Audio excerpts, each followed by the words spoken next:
দুবাইতে ভয়াবহ বন্যার কারণ জানা গেল অবশেষে। দুবাইতে 2024 সালে একটি মন্দির নির্মাণ করেছে, যেখানে ভিডিওতে দেখা যায় নির্মাণ করার জন্য একটি মুসলিম কান্ট্রি হওয়া সত্ত্বেও এখানে উদ্বোধন করা হয়েছে একটি মন্দির, আর তার কারণেই পড়েছে এই দেশটির মধ্যে ভয়াবহভাবে বন্যা। যে বন্যা 50 বছরের আগেও দুবাই বা প্রবাসীরা দেখেনি। বর্তমানে সেই বন্যার কারণে রাস্তাঘাট এবং বাড়ি এবং সবকিছু পানিতে তলিয়ে গেছে। খুব ভয়াবহ অবস্থা ভাবে বন্যা দেখা দিয়েছে।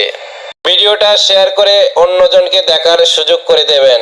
পরবর্তী ভিডিও পাওয়ার জন্য সাবস্ক্রাইব করে পাশে থাকবেন।